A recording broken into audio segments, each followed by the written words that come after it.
Bismillahirrahmanirrahim. Dear students, Assalamu alaikum. Well, beta, how are you all? Hoping everything is going well. Let us start our today's lecture. Let's see what comes in today's lecture.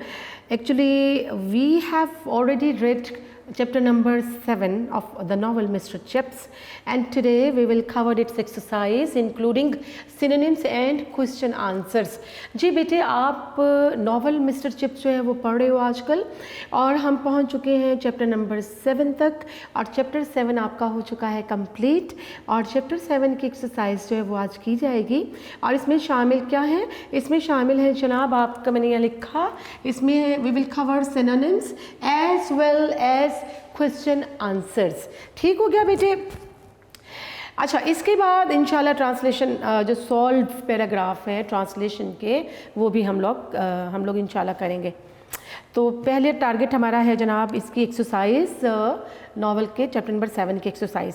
Synonyms में आ जाइएगा बेटे। आपके पास first word है vivid, VIVID। Vivid का मतलब होता है clear, clean, वाज़े, साफ। तो इसमें बी ऑप्शन क्लियर आंसर होगा।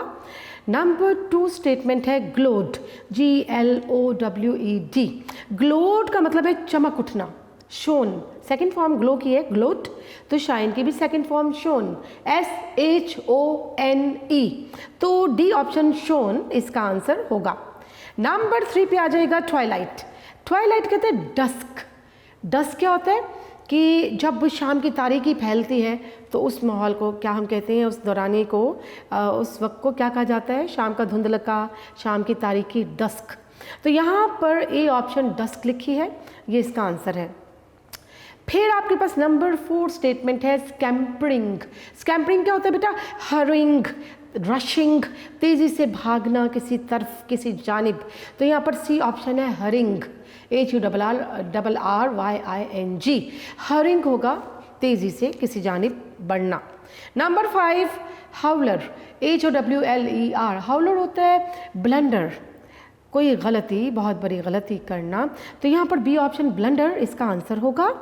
नंबर 6 है let them of. Let them of का मतलब होता है किसी को छोड़ देना, मुआफ़ कर देना, to forgive, to pardon, pardon. तो यहाँ पर सी ऑप्शन है पार्डन, PARDON। पार्डन क्या होगा? मुआफ़ी दे देना। नंबर 7 है कूप्ड अप।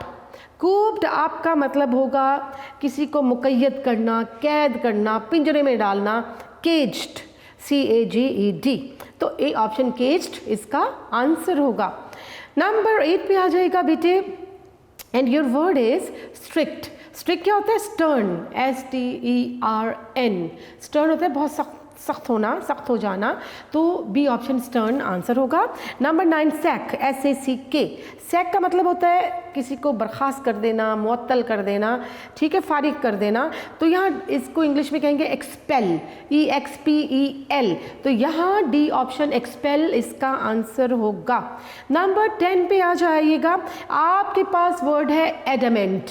एडमेंट क्या होता है? ऑब्स्टिनेट, स्टबन, ज़िद्दी, सरकश, अकड़ जाने वाला। तो यहाँ पर हमारे पास बी ऑप्शन है स्टबन, STUBBORN, और इसका आंसर होगा। नेक्स्ट नंबर 11 पे आ जाएगा। नंबर 11 पे your word is exceptional. Exceptional होता है एक्स्ट्रा ऑर्डिनरी, गैर मामूली। तो आपकी बी ऑप्शन इसका आंसर होगी। जी बेटे, नंबर 12 है रेमिनिसेंस। रेमिनिसेंस क्या होता है? रेमिनिसेंस कहा जाता है नोस्टैल्जिया, पास्ट मेमोरी, पुरानी यादें। तो डी ऑप्शन नोस्टैल्जिया इसका आंसर है। फिर आपके पास नंबर 13 पे रुफियन। रुफियन क्या होता है? स्काउंडलर, बदमाश को कहा जाता है, बुरी सिफ्त रखने वाला शख्स, बुरी खसलत रखने वाला शख्स। तो यहाँ सी स्काउंडलर आंसर है। Number 14 plead. प्लीड का मतलब दरख्वास्त करना, अपील, रिक्वेस्ट। तो यहाँ ए ऑप्शन अपील जवाब होगा। Number 15 leniency. लीनियंसी क्या होता है? नरमी दिखाना, यानी to show mercy on, mercy. तो यहाँ पर बी ऑप्शन मर्सी आंसर होगा। Number 16 cocksure. कॉकशोर का मतलब होता है ओवर कॉन्फिडेंट होना। तो ए ऑप्शन ओवर कॉन्फिडेंट, हद से ज़्यादा खुद एतमादी। Number 17 annihilation. एनिहिलेशन क्या होता है? तबाही, खात्मा, extinction, extinction. B option extinction जो है ये इसका आंसर होगा। नंबर 18 पे आ जाएगा एनेक्डोट्स। एनेक्डोट्स होता है टेल्स, कहानियाँ, तो यहाँ डी ऑप्शन टेल्स आंसर होगा। Number 19 epochs. इपॉक्स होता है कोई दौर, ज़माना, एराज, तो यहाँ पर ए ऑप्शन एराज इसका जवाब है।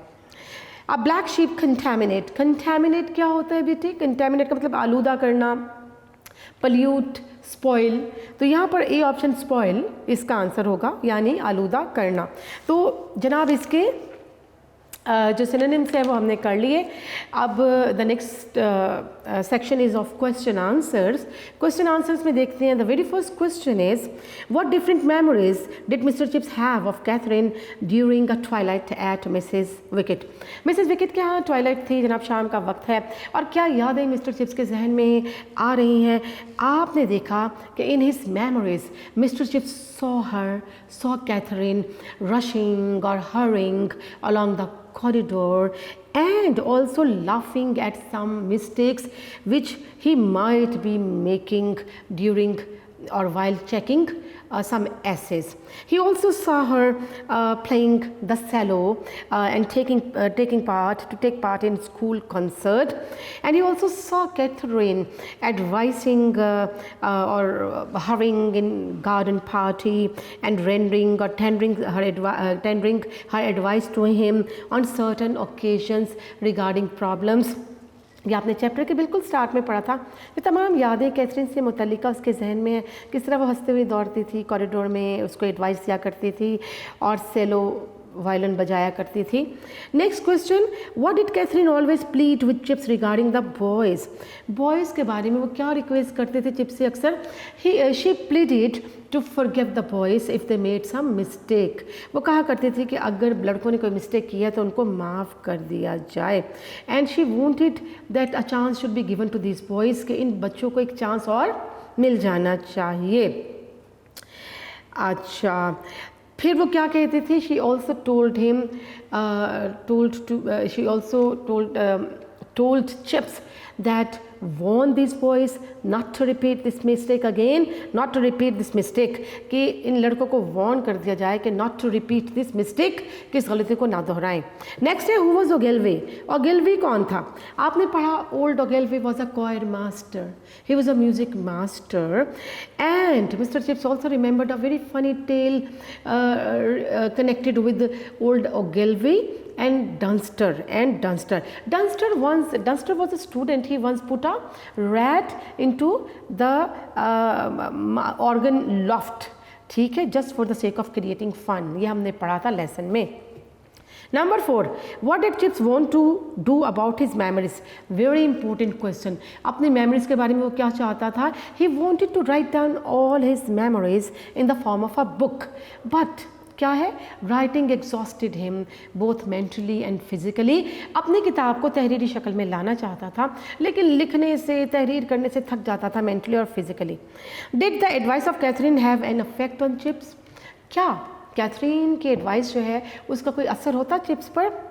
हम देखते हैं कि on certain occasions Catherine tendered her advice to Mr. Chips whenever a little problem arose, and Chips did not always accept this advice. Yet क्या है, he got the influence, he was always under the influence of this advice, हमेशा वो असर लिया करता था advice का। How did chips justify strict discipline? अपने स्ट्रिक्ट डिसिप्लिन को जस्टिफाई कैसे किया करता था वो कैथरीन के सामने से? वो कहा करता था, he used to say that for every one sec we will have to take a strict action against this particular student, because you know that one black sheep contaminate the whole lot. वो कहा करता था कि हमें school के माहौल को सही रखने के लिए अगर बच्चे ने कोई गलती बहुत बड़ी कर दी है तो सज़ा देना ही पड़ेगी, वरना पूरा माहौल ख़राब हो जाएगा। What kind of musician was Catherine? कैसी म्यूजिशियन थी?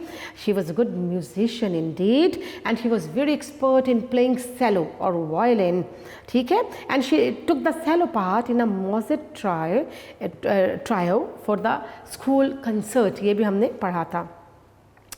How did Katherine influence Chips improving his discipline. तो डिसिप्लिन इम्प्रूव करने के हवाले से इस चैप्टर में क्या बताया है कि कैथरीन जो है वो किस तरह से असरअंदाज होती है चिप्स पर। हमने देखा कि she often tendered her advice to Mr Chips on different regarding different problems and he did not always accept the advice of Catherine. However, he was ever under the influence of this advice, and we see that sometimes she advised him to be lenient towards the students, and sometimes she forced him to be a little harsh just for the sake of rectifying the ways of that student. बस दफ़ा leniency के लिए कहती, अगर बच्चे ज़्यादा बदतमीज़ियाँ करते तो वो कहा करती कि इनको सज़ा देना चाहिए।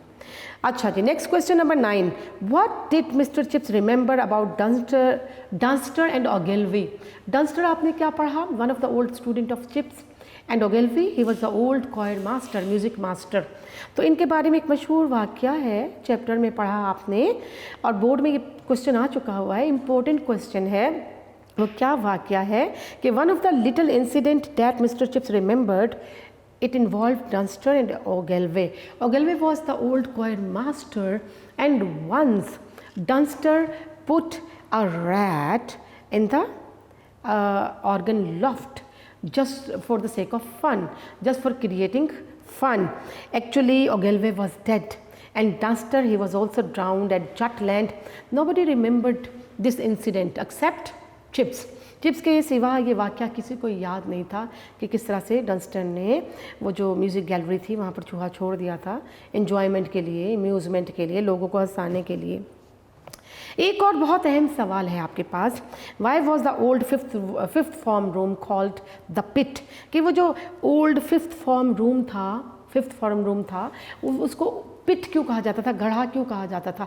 Actually there is no clear or vivid reason regarding saying it so in the chapter में हम कोई वाज़ेह रीज़न नहीं देखते कि उस कमरे को पिट क्यों कहते थे, गढ़ा क्यों कहते थे बच्चे। Perhaps the room was dark, it was ill smelling or odorous, it was musty, it was damp, that is why it was called a pit by the students. एक और क्वेश्चन आपके पास आ गया important, what did Weatherby comment about the Franco Prussian war. Franco mean French, Prussian mean German. तो France और German जो थे rival थे, इनकी वॉर के हवाले से ये राइवल थे और इनकी वॉर के हवाले से जो है वो वेदरबाई क्या कहा करता था।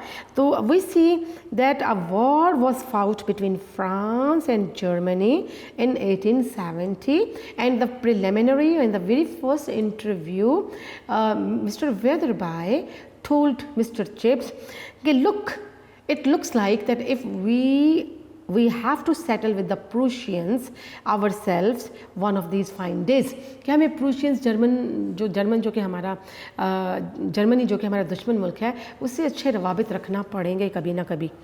लास्ट क्वेश्चन भी इम्पोर्टेंट है, क्वेश्चन नंबर 12 है, Y could chips not right a book of his memories. Actually chips wanted to write the book of his memories, but unfortunately writing exhausted him and he got tired both physically and mentally. तहरीर करने से, चीज़ें लिखने से वो mentally और physically थक जाया करता था, and he was also of the opinion that his recollections or past memories lost its flavor and charm when they were written down, कि उसकी वो तमाम सोचें, यादें, वाक़यात अपना सही फ्लेवर और लुत्फ़ जो है वो खो देती थी उस वक्त जब उनको तहरीर करता था। तो तहरीर करने में उसको लुत्फ़ नहीं आता था जो उसको चीज़ों को सोचने में, उन वाक़यात को सोचने में लुत्फ़ मिलता था। जी बेटे, आपका चैप्टर नंबर 7 जो है ये कंप्लीट हो गया। अब आज के असाइनमेंट मज़ीद आपकी क्या है, आज के असाइनमेंट में हम लोग करेंगे unsolved paragraphs from unique notes.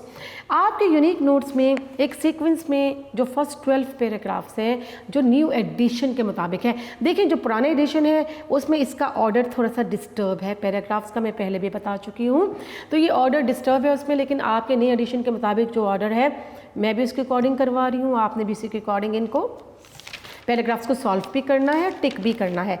तो हम लोग अभी तक we have done almost 5 solve paragraphs so far. हमने 5 सॉल्व कर लिए हैं पैराग्राफ्स। आज हम लोग करते हैं नंबर 6। नंबर 6 पैराग्राफ पे आते हैं। इसमें लिखा है, क्या लिखा है जी? क्या वो कुर्बानियाँ जो हमने दी हैं रायगा जाएंगी? क्या वो कुर्बानियाँ जो हमने दी हैं रायगा जाएंगी? और रायगा जाना क्या होता है? B wasted. रायगा जाना। कुर्बानियाँ क्या होगा? सैक्रिफाइसेस। सैक्रिफाइसेस। और देना क्या होगा? रेंडर्ड। RENDERED। रेंडर्ड। तो क्या आएगा? Will all the sacrifices will all the sacrifices rendered by us, will all the sacrifices rendered by us be wasted? क्या इंग्लिश होगी? will जाएंगी है तो फ्यूचर टेंस में बात हो रही है, तो will all the sacrifices rendered by us be wasted? Next देखिए, क्वेश्चन मार्क है। इसके बाद नेक्स्ट सेंटेंस आ गया, क्या हम हाथ पर हाथ धरे अपने नुकसानात का मातम करते रहेंगे? Future continuous tense, shall be, will be.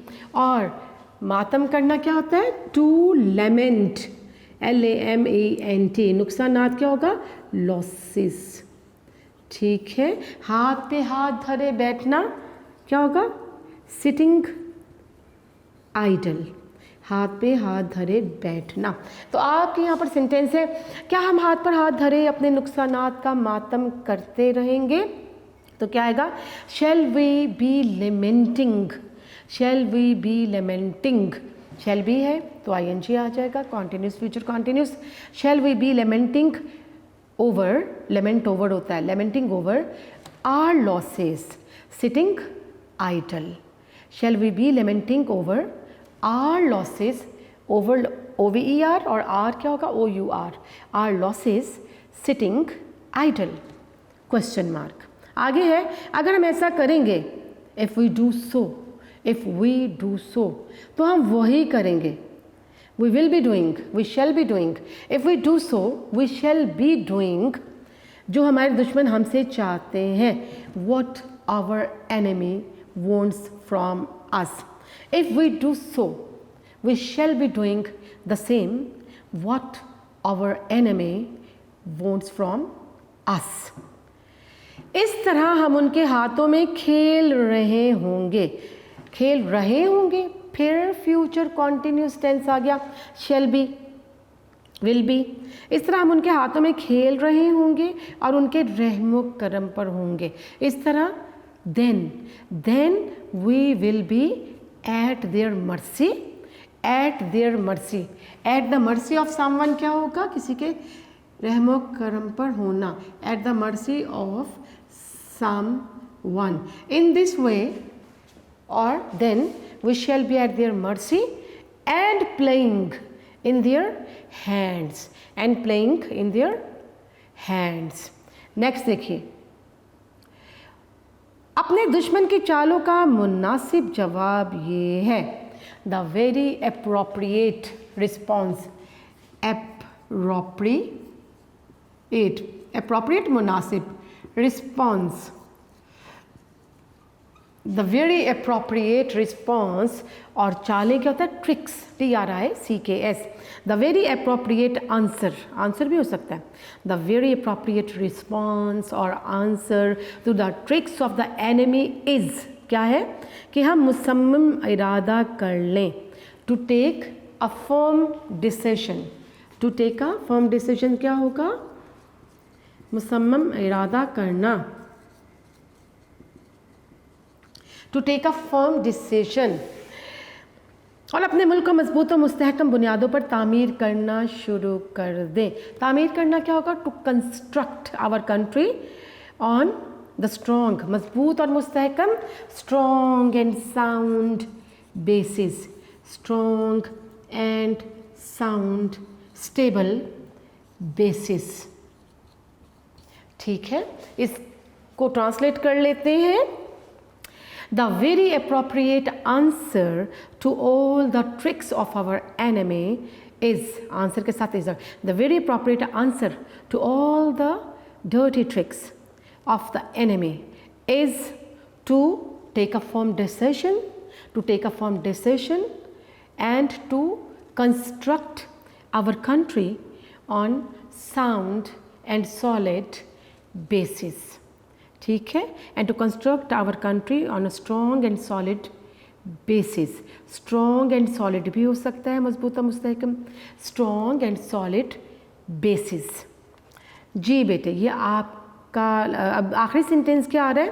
और इससे एक ऐसी रियासत बना दें and make it such a state जो हमारे बच्चों के लिए रहने के लिए मुनासिब जगह हो.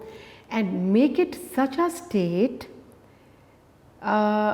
which is suitable for our children to live in. And make it such a state which is suitable for our children to live in. रहने के लिए सही जगह, a suitable place to live in. ठीक है, तो सेंटेंस का तर्जमा होगा to make it such a state which is a suitable place for our children to live in. ठीक है बेटे, ये आपका पैराग्राफ नंबर 6 जो है एंड हो गया. पैराग्राफ नंबर 7, कौमी किरदार का पहला जुज़ हुब्बे वतन का जज्बा है. कौमी किरदार क्या होता है? National character. और पहला जुज़ क्या होगा? First element.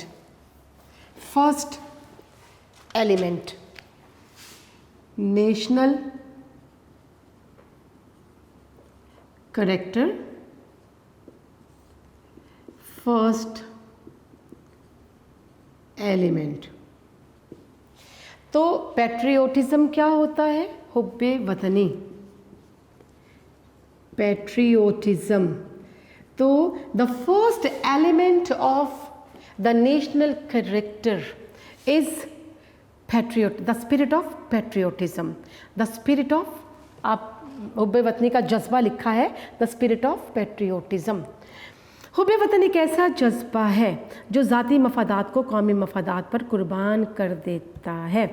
तो patriotism is such a passion which sacrifices the personal gain to national interest. Personal gain क्या होता है? ज़ाती मफाद. पर्सनल गेन और कौमी मफाद, नेशनल इंटरेस्ट्स, कौमी मफादात आगे. ठीक है, तो patriotism is such a passion, such a spirit which makes us to sacrifice our personal gains to what? To national interests. National interests. Next देखिए, आज़ाद मुल्क के हर शहरी को हर काम करने से पहले सोचना चाहिए. शुड. तो आज़ाद मुल्क के शहरी को, the citizen of an independent country should think before doing anything. The citizen of an independent country should ponder over या should think before doing anything that, कि ऐसा करना कौम के लिए फ़ायदा मंद है या नहीं. कि बेटर, देखिए बेटा, the citizen of an independent country should think before doing anything whether it goes in the favour of the country or not. It goes in the favour of the country or not. यानी the citizens of an independent country should think before doing anything whether it goes in the favor of the country or not. right? next देखते हैं. कौमी किरदार का दूसरा अहम जुज़ ज़िंदगी के हर शोबे में दयानतदारी और ईमानदारी बरतना है. बरतना होगा टू एग्जिबिट. और दयानतदारी और ईमानदारी क्या होगा? Honesty and integrity. तो क्या है, the second element of the national character is, the second element of the national character is to show honesty and integrity in किसमें, हर शोबे में, in all the spheres of life, all the spheres of life are shobha, all the spheres of life, in all the spheres of, to exhibit honesty and integrity in all the spheres of life. Next देखिए, कौमी किरदार के मेयार को बुलंद करने के लिए, to raise the standard, बुलंद करना, मेयार बुलंद करना, टू रेज द स्टैंडर्ड। तो कौमी किरदार के मयार को बुलंद करने के लिए to raise the standard of the national character, ये ज़रूरी है, इट इज़ असेंशियल, हम ये भी कह सकते हैं, it is essential to raise the standard of the national character, to क्या करना है हमें, कि फ़र्द सिर्फ अपनी ज़िंदगी के रोज़मर्रा के मामलात में ईमानदार ना हो, that an individual should not only be honest in his रोज़मर्रा के मामलात, day to day affairs, day-to-day affairs, that an individual should not only be honest in the day-to-day affairs, बल्कि वो अपने पेशे में भी कमाल दयानतदार हो।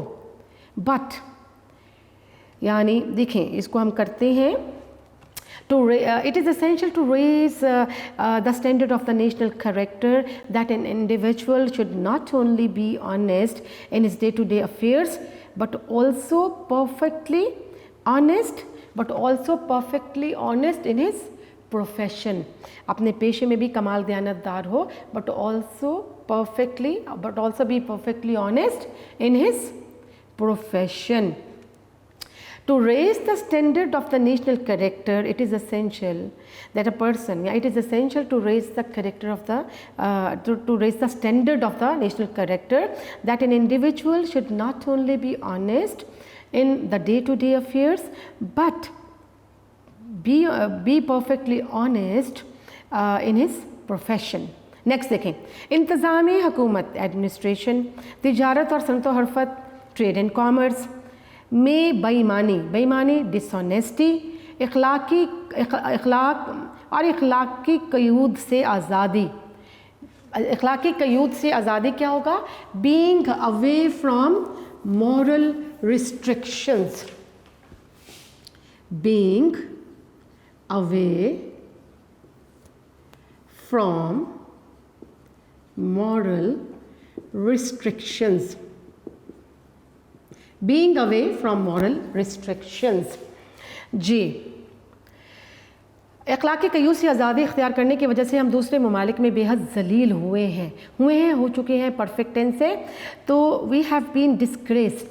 जलील होना क्या होगा, डिस्ग्रेस्ड, हम लिखते हैं इसके स्पेलिंग डिसग्रेस्ड, तो we have been disgraced among other nations, we have been disgraced, we have been insulted, disgraced among other countries due to किस वजह से, due to dishonesty in administration, trade and commerce, and being away from moral restrictions.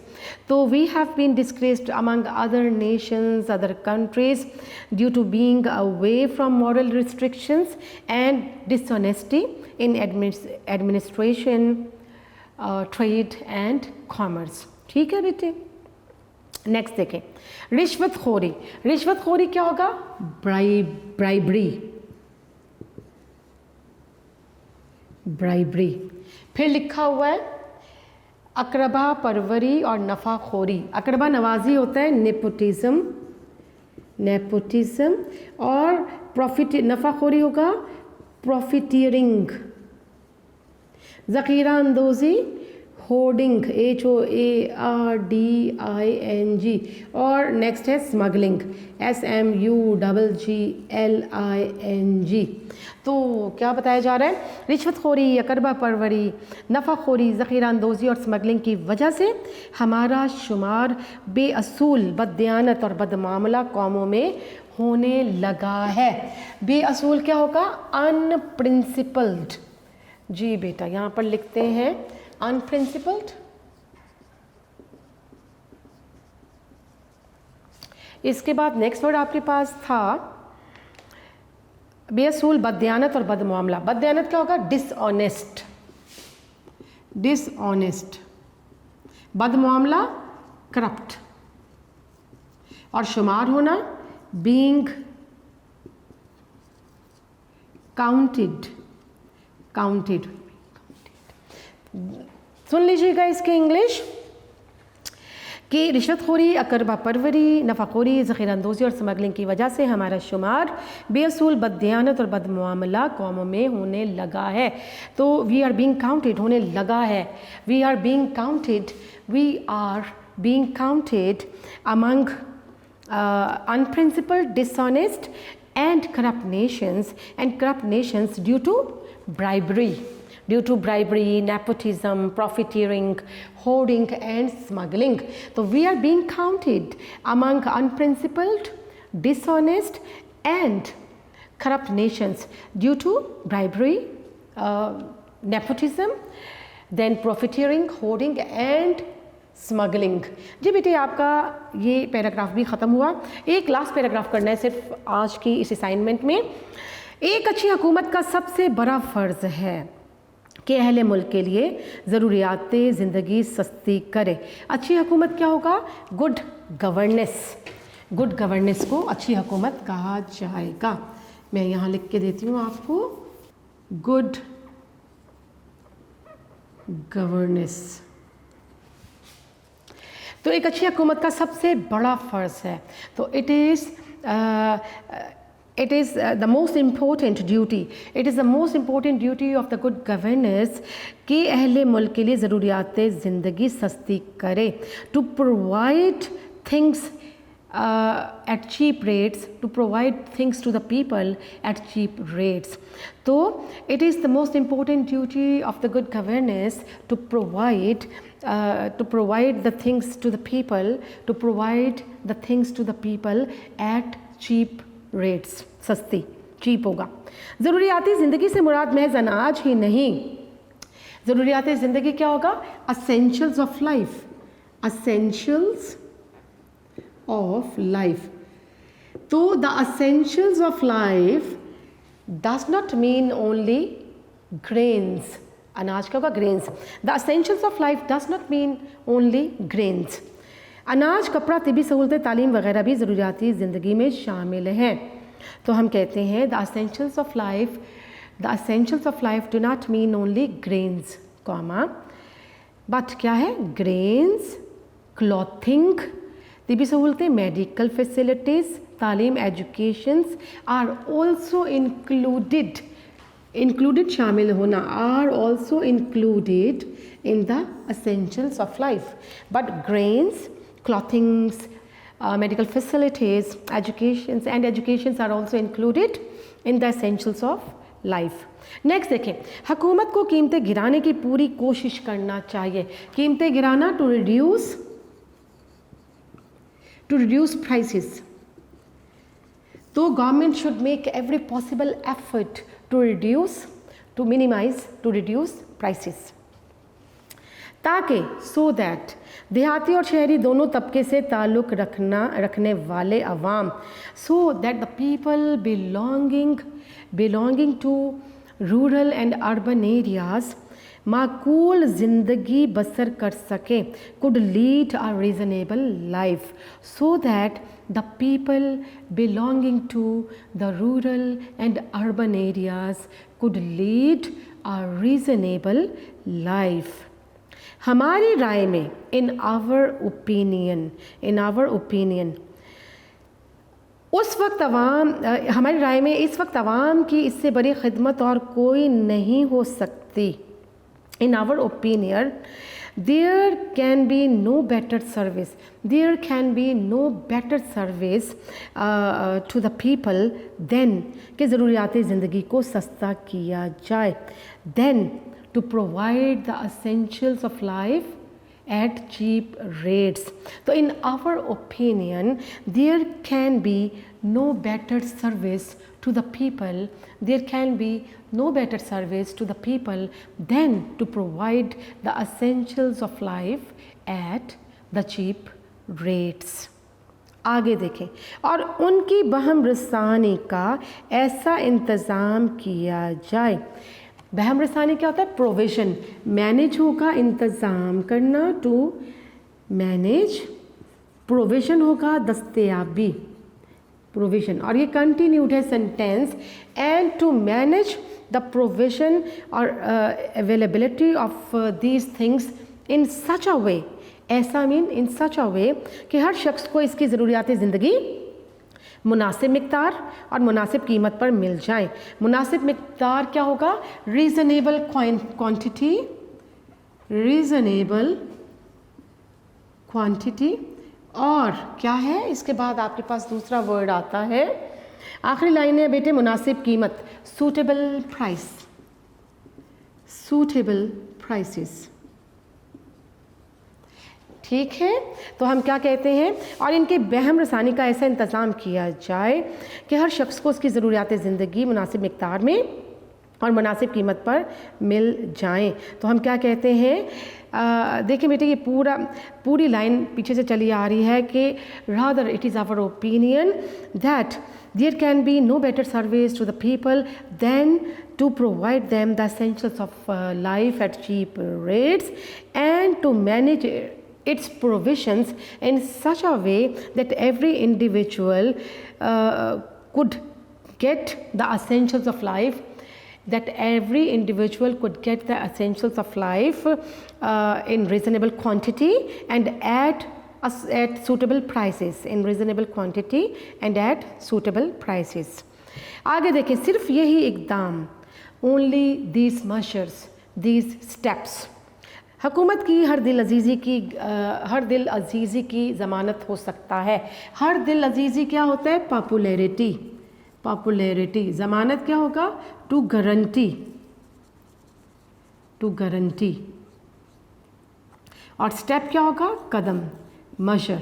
Only these, क्योंकि इक़दाम है ढेर सारा, उसका plural आ गया, तो ओनली दीज स्टेप्स और मशर can guarantee the popularity of the government, only these steps can guarantee the popularity of the government. जी बेटी, आपका ये पैराग्राफ ख़त्म हो गया। आज की असाइनमेंट बेटा it comes to an end and hoping to continue these things in the next lecture also. So thank you very much बेटा, stay blessed and take care, अल्लाह हाफिज़।